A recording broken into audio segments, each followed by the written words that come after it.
How you doing? This is Professor Jim, and what we're going to talk about in this video is we're going to talk about molar conversions. Now, the very first thing you need to know if you're going to do molar conversions, and this is for any chemistry class, from basic all the way up through PhD level types of courses, you need to know this. You need that something called the mole is equal to 6.022 times 10 to the 23. But what most students ask is 6.022 times 10 to the 23 of what? Okay, well, what that really is it could be 6.022 times 10 to the 23 of anything. It could be 6.022 times 10 to the 23 baseballs. But usually we don't deal with baseballs. In fact, I think if you had that many baseballs, it would probably have filled up a large baseball stadium. So what we use this for is the number of particles in chemistry and in physics. And there's a reason why we use this number, and I'm going to stop referring to it by its scientific notation because it's a lot of stuff to say. And I'm going to use the word moles, okay, because it's more convenient. And in fact, when you hear people talking about this stuff, when they're working with this, they prefer to say moles instead of the number. And they know what the number is. So when you're taking chemistry, memorize this number. In fact, this is a conversion factor. It says that 1 mole is that many particles. Now it can be that many atoms, it can be that many molecules, or whatever the particles are. And this is a letter that's typically used to represent it. This is capital N sub A.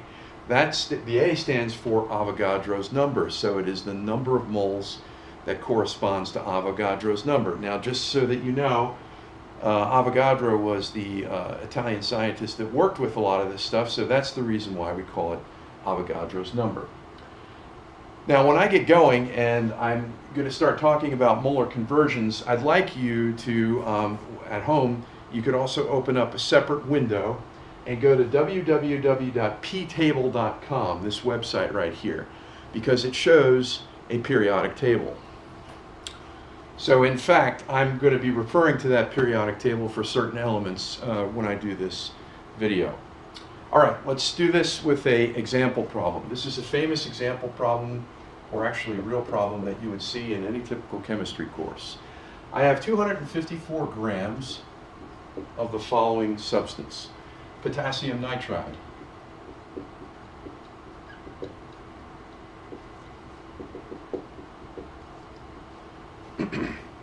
And I'm asking you, is equivalent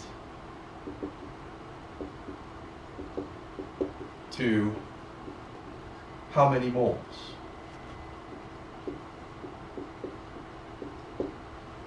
All right, when you do these types of chemistry questions, the very first thing I think you should do is you should convert those names to the molecular formula.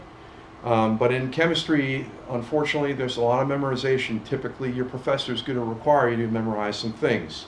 But I'm going to give you some hints and tips and tricks to enable you to make more effective use of your memory. So stay tuned. Potassium nitride. Potassium nitride. Okay. Obviously, nitride comes from nitrogen. And if you go to that periodic table that I suggested that you go to, nitrogen is 5A on the main group.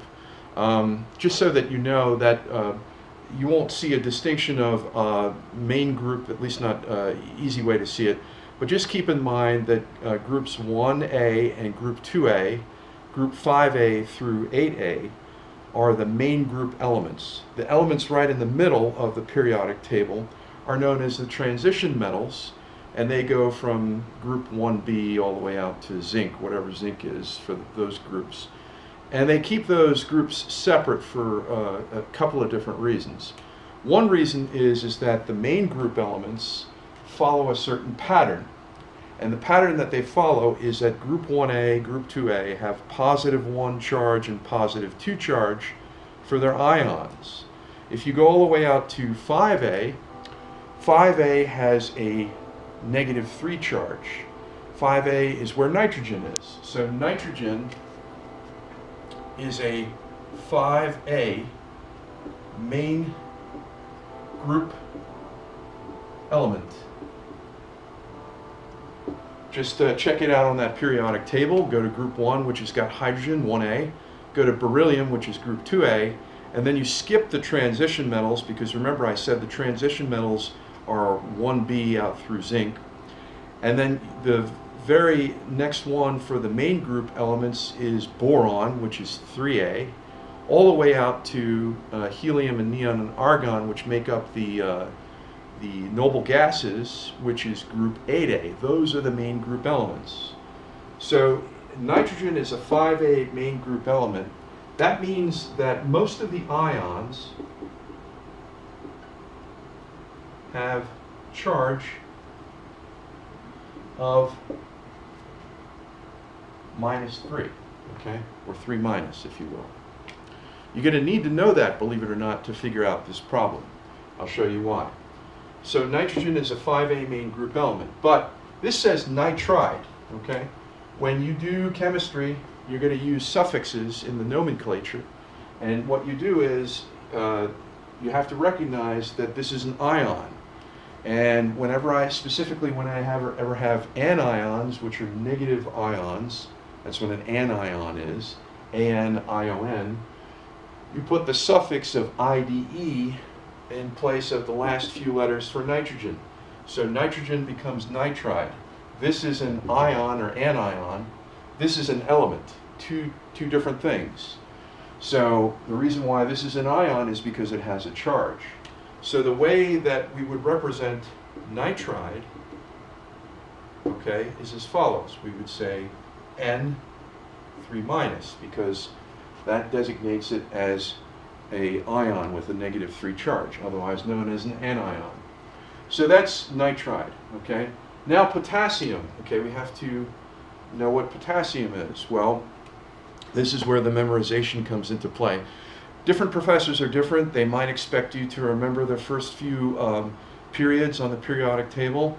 I think very few would expect you to memorize all 118 elements, but I think it would be very wise for you as a chemistry student to memorize the first 3 rows in the periodic table, believe it or not. The 4th row has potassium. So the first column, which are the straight up and down things, and the 4th period or 4th row is where potassium is found. And potassium has a periodic, well, let's write down potassium. Potassium has a periodic symbol of K for historic reasons. I think it comes from Latin. But more importantly for this problem, it has a charge as well. All the group 1A elements have a certain charge. And it turns out that they all have a 1+ charge for the group 1A elements. Now what we have to do is we have to take this knowledge that we've gathered from the periodic table, and we have to create the molecular formula for it. So there's a convention with molecular formulas. The convention always is that the positive element goes first, and the secondary element is the negative element. So we're going to take potassium, and we're going to maintain its charge for the moment. The positive guy goes first, and then I'm going to write the negative guy right after it. This is not a molecular formula. If you give this to your professor, he will mark you wrong if you claim that that is a molecular formula. Those are still 2 ions. Okay, one is a cation, the other one is an anion. So how do we get this to be a molecular formula? Well, a molecule of potassium nitride has an overall charge of 0. However, we have a problem here. We have an ion that has a +1 charge, and we have another ion that has a -3 charge. When we put these 2 guys together, what happens is that since nitrogen has a -3 charge, there has to be 2 more additional potassiums to balance out this -3 charge. Potassium has a +1 charge, so we add 2 more potassiums who each have a +1 charge, making a total +3 charge that balances out this -3 charge. So we have to have 3 potassiums, each having a +1 charge, to balance out one of the nitrogens which has a -3 charge. Now that's the reason why this little procedure works. Now a lot of students will do this without thinking of the why. I just explained the why. Now this is a procedure that you can use without thinking about it to get the molecular formula correct every single time. I call this the old switcheroo procedure, okay? So what you do is you take the +1 and you stick it over there as the subscript. And then you take the -3 and you switcheroo over here, and that becomes the subscript for potassium. When you do the old switcheroo, okay, you have to lose the negative or the positive sign. And also when we have a 1, the 1 is implied. So I'll show you exactly what I'm talking about by writing it. That's what you're doing, and here's the execution of the switcheroo. You write down the first element. Now 3 goes over here, but notice I don't put the negative sign. And also subscripts always, always, always go in the lower right-hand side. They don't go in the upper left, they don't go anywhere else. They always go in the lower right-hand side of the element. So we have a 3 over there. Now this 1 will come down to the nitrogen. However, I resist the urge to write the 1 there because in chemistry the 1 is implied. So if you see nothing, if you don't see any subscript next to the element, that means that the 1 is implied. All right? So that is the molecular formula for potassium nitride. We haven't even gotten to the main part of solving the problem yet, but we need to do this. You need to get to this piece in order to solve the problem, because I have 3 potassiums and 1 nitrogen, and that's going to be critical in figuring out how many moles we have. So the very next thing I'm going to do is I'm going to look up on the periodic table what the atomic weights of these things are. And I'm just going to list them. Okay, so atomic weights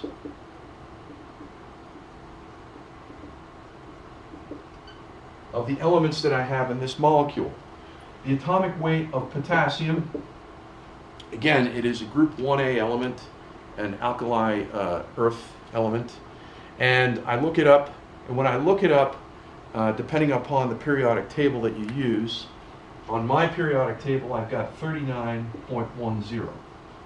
Just as a note, if you look up the P table on the web, it shows up as 39.098.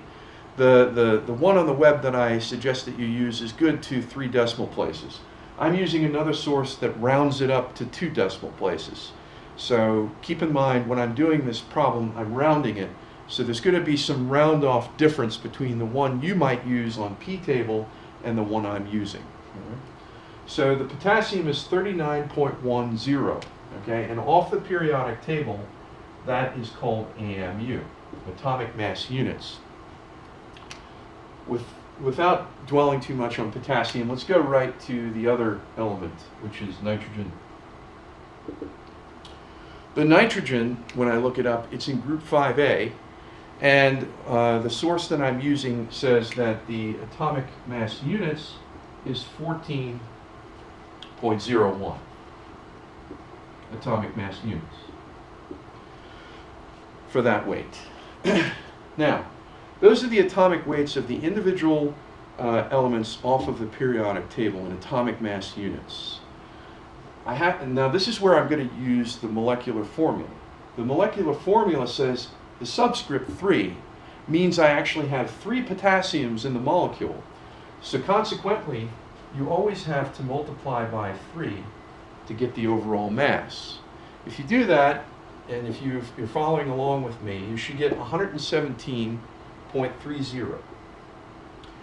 And then the nitrogen, since the subscript is implied as 1, the nitrogen, well, you could do times 1 here, okay, but the nitrogen is just going to be 14.01.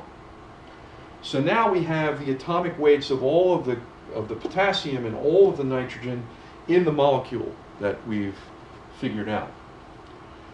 Now what I'm going to do is I want you to go back and think about this on the periodic table. The magic of the periodic table is it has this following rule. It says that basically if I have 1 mole of any substance, that is equal to the formula weight in grams of the substance. So what that means is that potassium has 39.10 atomic mass units on the periodic table. But the formula weight in grams, if I have 1 mole of potassium, remember potassium is a fundamental element, as well as an atom. It's an atom. So if I take 1 mole of those potassium atoms, that's a heck of a lot of them, 6.022 times 10 to the 23, this atomic mass units becomes grams if I have 1 mole of that stuff. Also the same thing with the nitrogen. In fact, any of the elements on the periodic table, and this is the real power of the periodic table, and the real power of the Avogadro's number, or the mole, is that if I take 1 mole or 1 Avogadro's number of any of the elements on the periodic table, and I look at the atomic weights, I can convert that immediately from atomic mass units to grams. So that being said, I can even, if I just multiply them by 3, then I've got 3 of those guys. Multiplying by 1, I've got 1 of these guys. So now I'm going to assume that I'm using 1 mole of these things. And guess what? That means that I have 117.30 grams of potassium. But now I've got a conversion factor. I can call that grams per mole, because in fact 1 mole of 3 of those potassiums gives me 117.30 grams. And I can play the same game with the nitrogen. I have 1 nitrogen, which is, 1 atom of that would be 14.01 atomic mass units, but I'm not dealing with 1 atom. I'm a chemist. I have to deal with a substantial amount of this element. So instead of 1 of these, 1 atom, I'm dealing with 1 mole of atoms, or 6.022 times 10 to the 23 atoms. So given that, if I have a mole of that stuff, it's going to be 14.01 grams. So again, I have another conversion factor, which is grams per mole. And this is a very important unit. You might think it's a little bit more detailed than you care for, but you're going to see how important this is. Now what I'm going to do is I'm going to add this guy and add that guy. Why am I doing that? I'm doing that because I'm going to find the overall formula weight for the molecule. That's exactly what I'm doing right here. If you add these guys up carefully, you get 31 here, and you should get 131. So you get 131.31. And again, that's grams per mole. It's grams per mole of potassium nitride. So I've got 131.31 grams per mole of potassium nitride. All right, let's get to solving the problem.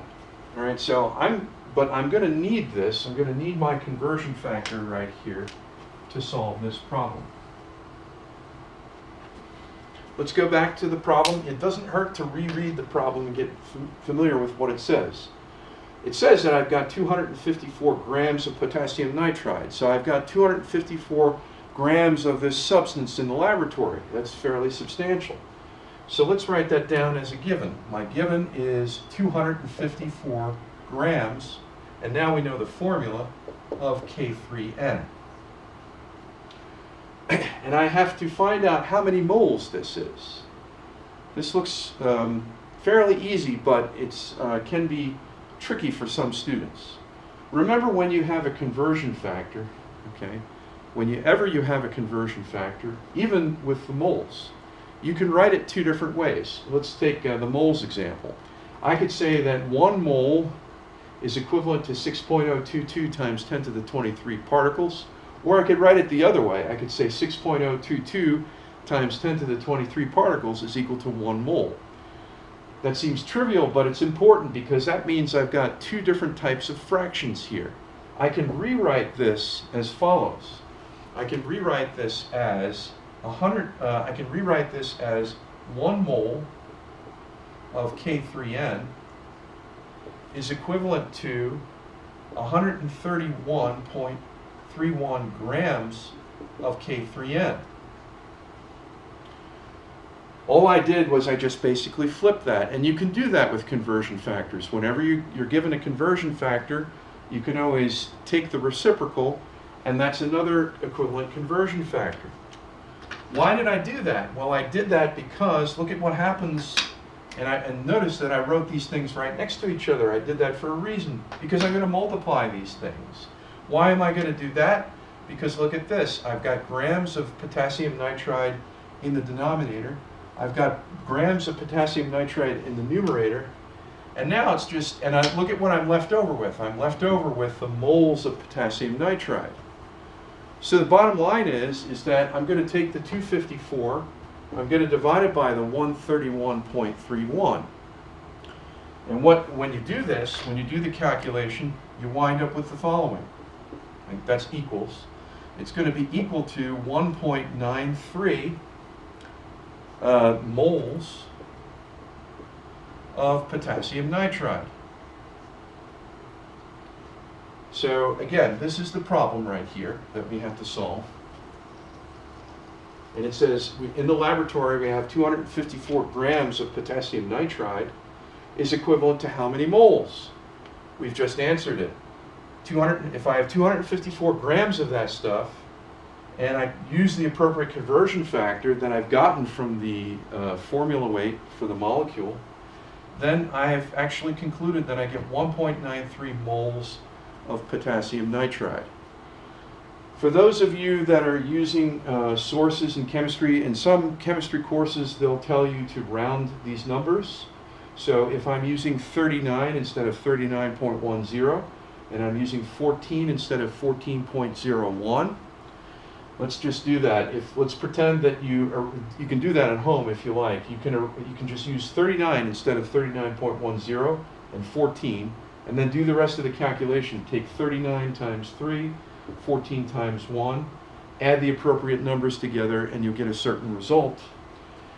That'll give you a different number than 131.31. Put that over here and divide that into 254. When you use that rounded number instead, I'm going to say this here, with rounded grams per moles, you get 1.94 moles of K3N. Now that might seem like a trivial, silly thing, because who really cares, right? I'm only off by 1. I'm off by 1 mole. Well, you're off by 1 mole, but that means you're off by 6 times 10 to the 23 particles. So from a molecular or atomic scale point of view, you're off by quite a bit. So which one do you use? It depends on what your professor prefers. If your professor prefers you to round these numbers, then do what your professor asks you to do. If your professor is an accuracy nut, then use the most accurate results that you can get. In fact, I just used results that are accurate to 2 decimal places that I actually got up out of a textbook. If you go to www.ptable.com, their numbers for atomic mass units actually go out to 3 decimal places. So the bottom line is, the more decimal places that you use in your calculation, the more accurate your result is going to be. So if you're in the laboratory, use a periodic table that's got as many decimal places if you want to get the most accurate result as you possibly can. For my 2 decimal place accuracy, I get a 1.93 moles of potassium nitride. And that's also factoring in significant figures.